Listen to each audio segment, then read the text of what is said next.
দেশে আইছে এক দলের ঘুম হারাম হয়ে গেছে গা। এই দলটা হইল মাজার হুজারি। কথা কন না কেন?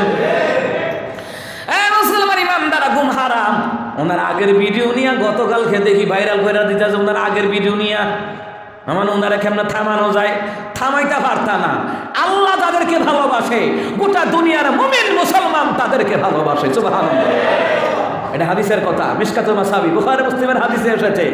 আল্লাহ যাদেরকে ভালোবাসে, গোটা দুনিয়ার মানুষ তাকে এমনিই ভালোবাসে। সুবহানাল্লাহ বলবেন না? মানে এদের ঘুম হারাম হয়ে গেছে গা। আচ্ছা, আপনারা এখন আল্লাহ যদি ভালোবেসে তার বান্দাকে রহমতের কুলে টানে, গোটা পৃথিবীর মানুষ তার ঠ্যাঙে ধইরা নিচে নামাইতে পারবে? কথা কোন পারবে? এখন অন্তর্বর্তীকালীন যে সরকার আছে, এই সরকারে হটানোর জন্য আবার মাজার পূজারি যারা আছে আর কি, এরা আবার এদের বিরুদ্ধে কথা বোঝেন নাই? মানে এখন এই তারা আবার মাজার পূজারির বেশ দোষ আর কি, মনে হয় এমন হইতেছে আর কি। যাই হোক, আল্লাহ হেফাজত করুক।